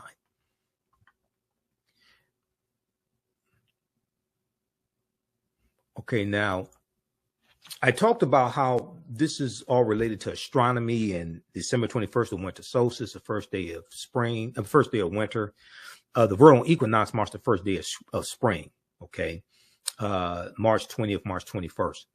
American Heritage Dictionary, when we look at the definition of astronomy, astronomy is the scientific study of matter in outer space, especially the positions, dimensions, distribution, motion, composition, energy, and evolution of celestial bodies and phenomena. A system of knowledge. Now, astronomy is also a system of knowledge or beliefs about celestial phenomena, the various astronomies of ancient civilizations. Okay. And then if we look at what is astrology, astrology is the study of the positions and aspects of celestial bodies in the belief that they have an influence on the course of natural earthly occurrences and human affairs. That's astrology. Okay, now I want to make sure I get through the slides for this presentation. Okay, so we did that. And Freemasonry. So when I talked about the deities coming out of ancient Kemet, we see this represented in the movie Black Panther. In Black Panther, I've done extensive lectures on the film Black Panther. 11 different African cultures were incorporated into the movie Black Panther. And Ruth Carter did an excellent job because she studied African culture for 6 months and incorporated them into that. But we also see African deities, mythology. So the Panther deity Bast, comes from Bastet. Okay, coming out of ancient Kemet. Okay, yes, Kobe, we are live. So Bastet is an ancient Egyptian goddess worshipped in the form of a lioness and later a cat. Goddess of warfare in Lower Kemet, Lower Egypt, worshipped as early as the Second Dynasty, about 2890 BCE, before the Common Era. And we know that in Wakanda, there are 18 different tribes that make up the people of Wakanda. You know, you have the Panther clan, you have the Jabari tribe, you have the Crocodile clan, things like this. Okay. And each one has a deity that watches over them, which is similar to a patron saint. And the Bast is said to watch over the people of Wakanda.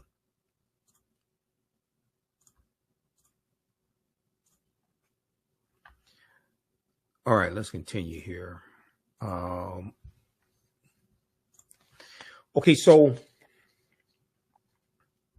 why is Christmas celebrated on December 25th? I'm glad you asked that question. There is there's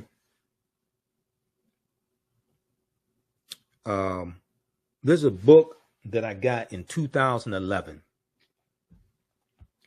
that came from the American Bible Society, and it's called The Life of Christ. The Life of Christ. This one right here. Rediscovering how his life, death, and resurrection changed the world. So I was at CVS Pharmacy one day in, when did I get this? November 2011. And I was at the checkout counter. And you know, at the checkout counter, they have these different expensive magazines. So I saw it sitting there. And I said, okay, so what are they trying to say now? So I pick it up and I look through it. And what I saw on page 55 totally blew me away. Not because I didn't know it. I just couldn't believe they published it. So I bought this, and this cost, at the time, this cost $11.99. I bought this specifically for the information that's on page 55. And I said, you know, if you've seen some of my lectures, you see me play the skit from the Richard Pryor show from 1977 when he's an archaeologist in Egypt, and they make a discovery. They find the Book of Life, the Pert M. Heru, the Book of Coming Forth by Day. They call it the Book of Life in the skit.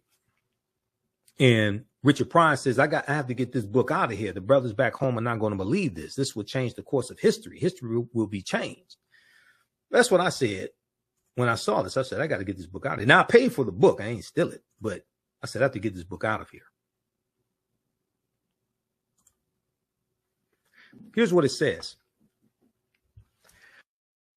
In Christianity's early years, people debated when Jesus' birthday should be celebrated. Some Christians were against observing it at all. Some Christians were against observing Jesus' birthday at all, as they didn't want Jesus or Yeshua compared to Pharaoh and Herod. Now, they didn't say which Pharaoh. There are numerous pharaohs in the Subites. Herod and Herod, whose birthdays were commemorated. But in the 4th century, Common Era AD, Pope Julius I made it official. Pope Julius I made it official. Christ's birthday, or Jesus the Christ, Yeshua, Christ's birthday would be celebrated on December 25th. December 25th was already considered the birthday of the sun, the S-U-N. Using the technology available at the time, ancient astronomers observed that on December 25th, the days started getting longer again. They recognized the date as the winter solstice, when the sun is born again each year.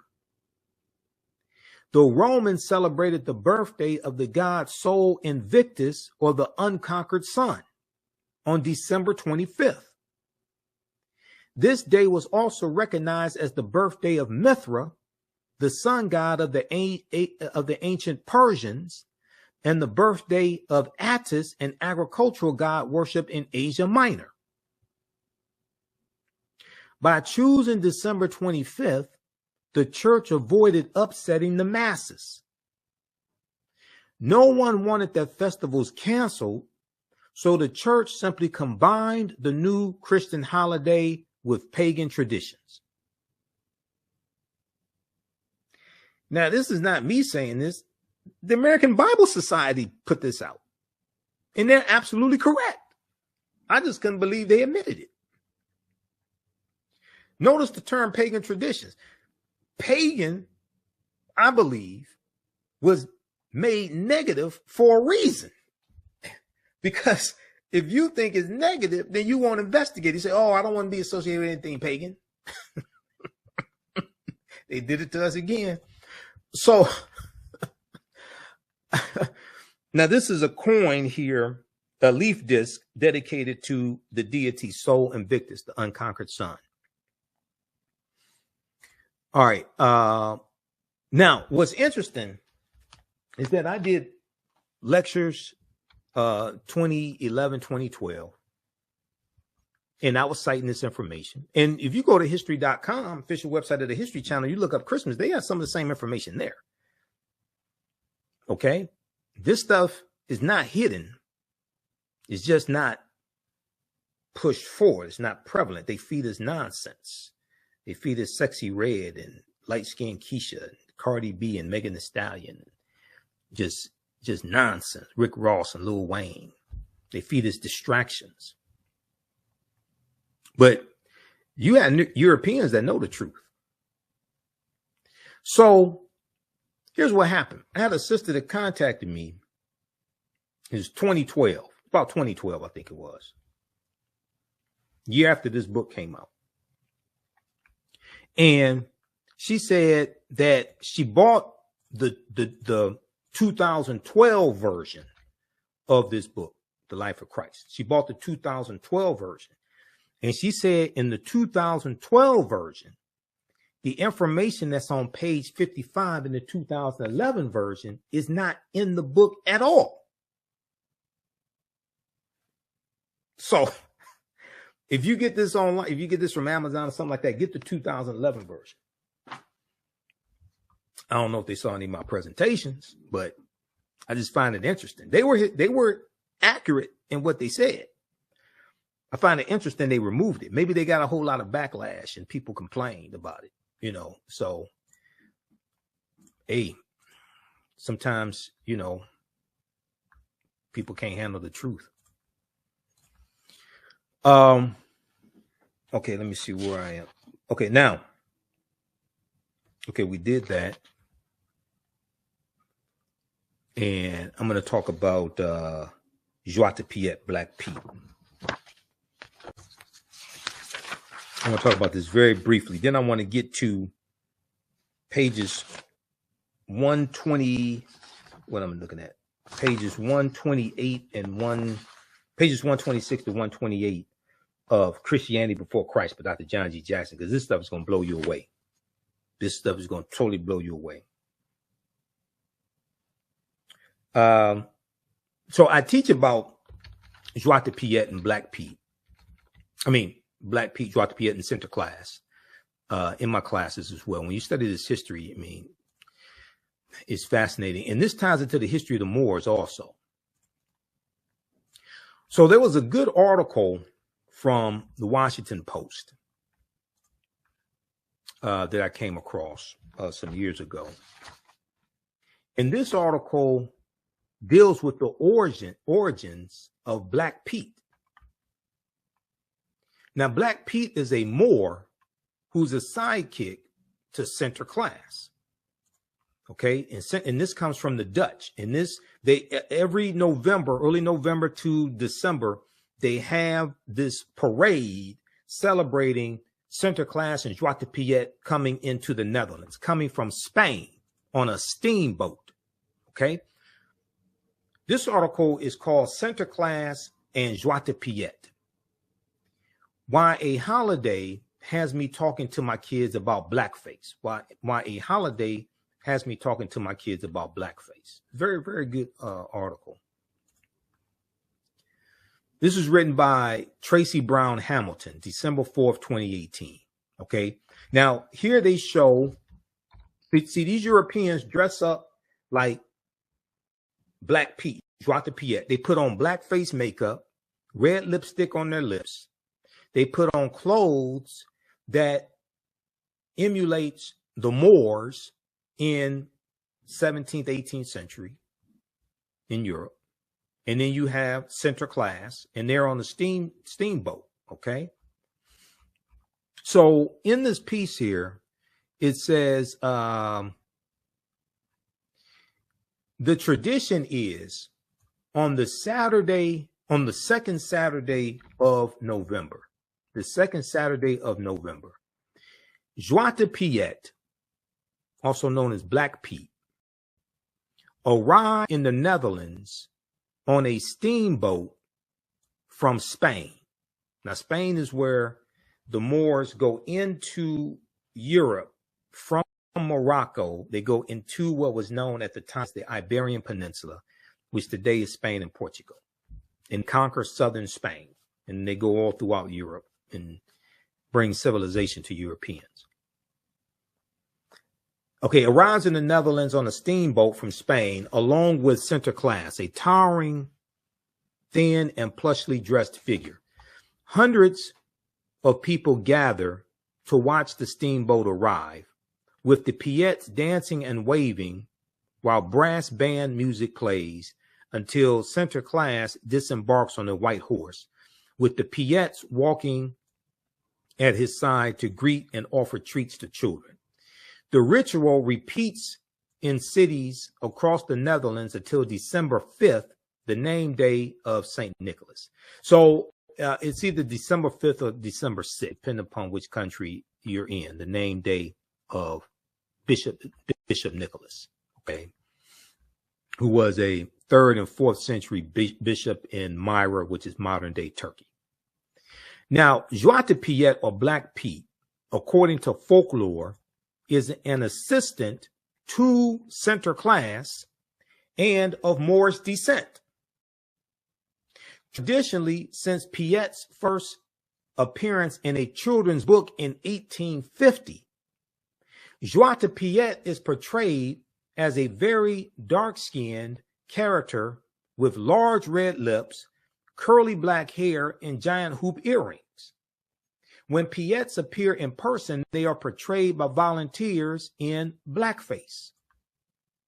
Unlike Santa Claus, who comes one night a year, Sinterklaas and Joie de Piet stick around for a few weeks, leaving presents for children and shoes left out by the fireplace each night. A nightly news program called Sinterklaas Journal covers the adventures and hijinks of Sinterklaas and his servants, and makes the experience both magical and believable for children. But we are also inundated with news and protests and riots among those in favor of the Piet tradition and those who wish to see it end. Because a lot of people say it's racist, and you have Europeans dressing up in blackface with large red lips, putting on Afro wigs. Okay? So read the rest of this article. But it deals with some of the history, tying into the history of the Moors in Spain. Okay? And it deals with some of the origins of Joie de Piet, Black Pete, as well as Sinterklaas. Okay?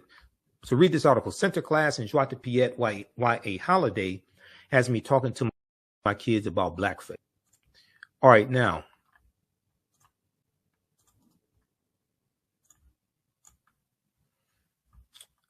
Let's continue here. Okay, now we did, let's see. We did that. All right, and if you like this type of information, who still needs to register for the online history classes that I teach? They're all on demand. You don't have to worry about joining me in the class. We have the bundle pack right now. You get the 2 online courses, and you get 15 of my lectures in digital download format. It's on sale right now, $100. That's our Kwanzaa bundle. It's 76% off. That's over $360 value. So that's available right now at AfricanHistoryNetwork.com. So when you go to the homepage of our website, we have that information right there. Just click right here, order here. It takes you to the next page, and just click, let's see, go to the next page and click right here. Okay, Kwanzaa Course Bundle 2023, my 2 online lectures, and just click right here, buy now. And then as soon as you register, you can start watching the content. All right.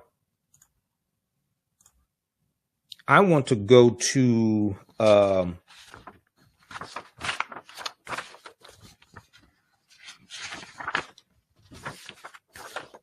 page 126 and 128 of Christianity Before Christ by Dr. John G. Jackson. This is a fascinating book. And Dr. Jackson is an ancestor now. This brother did some excellent research. So let's go to this. I have this in Microsoft Word format here for the purpose of this presentation. So I didn't get a chance to scan the pages of the book. The book is falling apart.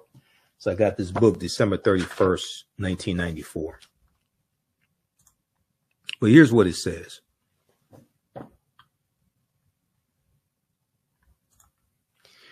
In Egypt, or Kemet, 3,000 years ago, the birth date of the sun deity was celebrated on December 25th. Let's blow this up some more. The birth date of the sun deity was celebrated on December 25th, the first day to noticeably lengthen after the day of the winter solstice, which was December 21st. At the midnight hour on the first minutes of the 25th of December, the birthday of the sun was commemorated. On December 25th, the sun is in the constellation of Capricorn. Okay. Now, at this time, 3,000 years ago, the constellation of Capricorn was known as the stable of Aegeus, Augeus, in ancient Kemet, because during different periods of time, different countries, different people, the constellations had different names. So 3,000 years ago, the sun on December 25th was in the stable of Aegeus. So the infant sun god, Heru, was said to have been born in a stable. S-T-A-B-L-E. Uh-oh. Brightly shining on the meridian was the star Sirius, the star from the east, okay, the star Sirius. While rising in the east was the star Virgo, the Virgin. And Virgo is Latin for virgin, with the horizon passing through the center of the constellation. To the right of the star Sirius was constellation of Orion the Hunter. Orion the Hunter with the 3 stars in Orion's belt. These stars in a straight line point at the star Sirius and were anciently known as the 3 kings. We have them in the Gospels as the 3 magi or wise men from the east. Okay. Now let's just pause right there. Let people get up off the floor. Get some smelling salt. Let's look at this here. And let me go to my constellations. Okay, this slide right here. Because the star Sirius rises, and around December 25th, the star Sirius is in line with the 3 stars in Orion's belt, Orion the Hunter. And the star Sirius is in the constellation called the Big Dog, Canis Major.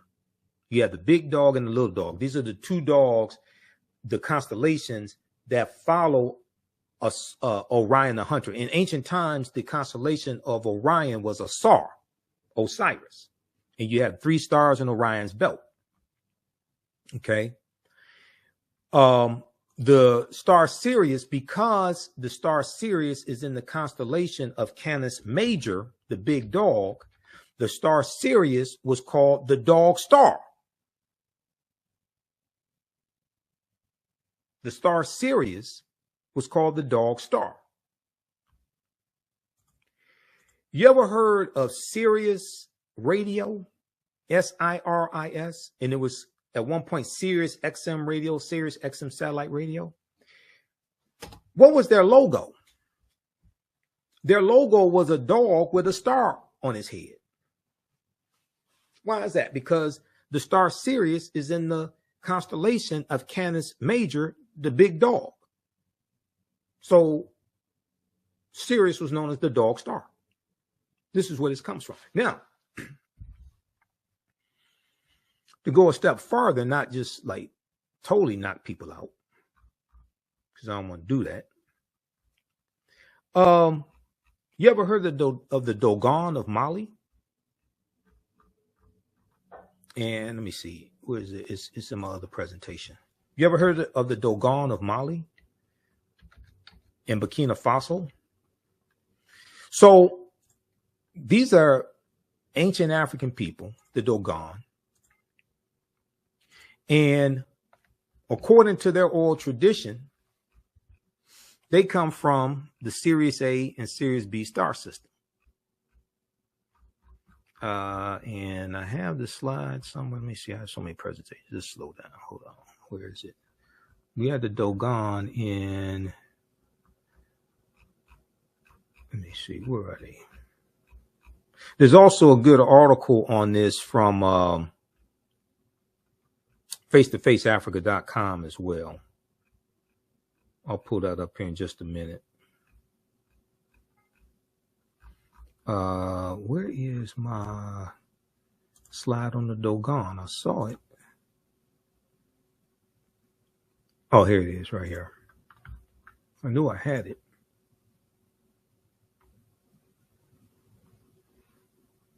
Okay, let this flip over.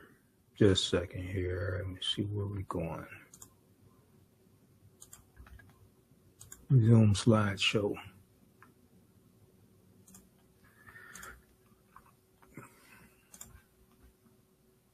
From current slide. All right. Let's go to this.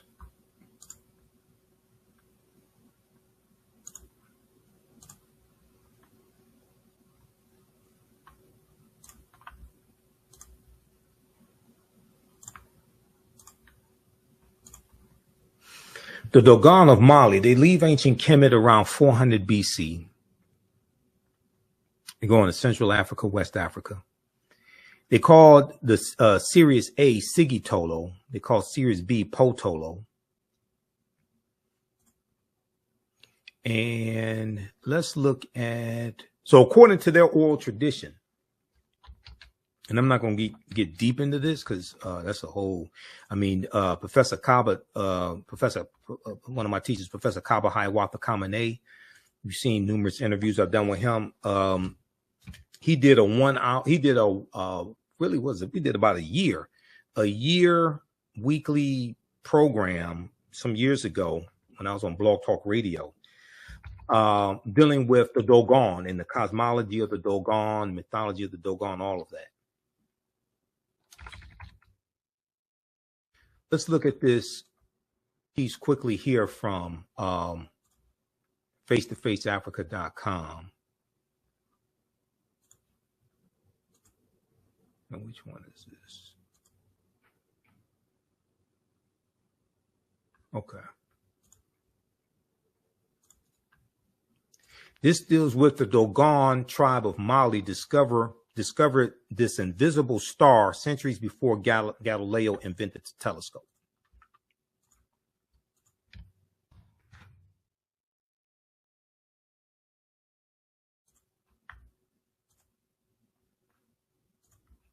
So you see, if you follow me on Facebook, The African History Network on Facebook, we have 1 million followers there. And then my personal page, Michael Imhotep, IMHOTEP. You'll see I'll post numerous articles from face-to-faceafrica.com. They really have some good information. Okay, the Dogon tribe of Mali discovered this invisible star centuries before Galileo invented the telescope. Now, this is from Ashley, June 26, 2019. And just briefly here, the Dogon tribe is a community of people living in present-day Mali. Their original point of migration to their present locale is not known. However, some scholars have traced their ancestry to the ancient Egyptian empire. They are about 300,000 in population, occupying about 700 villages, with an average of about 500 inhabitants per village. The Dogon possess a rich oral history and knowledge of astronomy. And this dates as far back as 3,200 BCE, before the Common Era. According to the oral literature of the Dogon tribe, the star named Sirius A, the brightest star in the night sky with bluish tinge, has an invisible companion, an invisible companion star that scientists have named Sirius B. That's Potolo. Okay, the Dogon call it Potolo. This companion star is not only invisible to the naked eye, but also complete around Sirius A every 50 years. Now, if you read the book Conversations with Ogotameli, that book goes deep into this astronomy and all of this history, mythology, all of it. Okay. Now, knowledge of the presence of Sirius B as an invisible companion star to Sirius A and its orbit has been with the Dogon tribe for long, and it has been incorporated into their oral literature as well as customs and ceremonial rituals since the days of antiquity, long before Galileo is reported to have invented the telescope in 1609. Okay, you can click here to read more. Sirius B, the invisible companion star of Sirius A, remained unseen until a large telescope was used to photograph it in 1970. But even before the invisible star was captured in the night sky by the telescope, Marcel Griaule and Germain Dieterlen, two French scientists, are reported to have recorded information on the presence of Sirius B in the sky from 4 different Dogon priests. Now, Marcel Griaule wrote Conversation with Olga Tamelli, and this is about a lot of this history in interviewing the Dogon. According to a Dogon oral tradition, of beings from the sky named Nomos gifted them with the knowledge of Sirius B. The Nomos, according to the oral tradition, looked like amphibians. They came down to the Dogons in what resembled an ark. Okay, they came down to the Dogons in what resembled an ark and also taught them many things concerning their own solar system. Facts that were observed some years after Galileo is recorded to have invented the telescope. It is always interesting to discover how advanced in knowledge, skill, and wisdom the ancient African tribes were and the extent of their immense contribution to world civilization. If modern-day indigenous Africans, persons of African descent, and the world at large will accord some respect and patience in a genuine bid to learn from the continent of Africa, her insights and highly guarded secret teachings can and will be made available for the healing of our world. Okay, read the rest of this piece here. It's a fantastic article. The Dogon tribe of Mali discovered this invisible star centuries before Galileo invented the telescope. Now, when we study Benjamin Banneker and Benjamin Banneker doing surveying Washington, D.C., for the layout of Washington, D.C. Now, when you study Egypt on the Potomac by Tony Browder, and you study Benjamin Banneker, it's believed that Benjamin Banneker's grandfather, whose name was Banneker, is believed that he was Dogon. Okay, now we don't know this for 100% certainty, but it's believed he was Dogon. If his grandfather was Dogon, his grandfather would probably have knowledge of astronomy. Okay. Read about Benjamin Banneker here, this piece from blackpast.org. Blackpast.org has about 6,000 pages dealing with African history, African American history. It's one of the sources I use in my classes. Benjamin Banneker, 1731 to 1806. And it talks about Banneker. Let me see. Banneker, his skills drew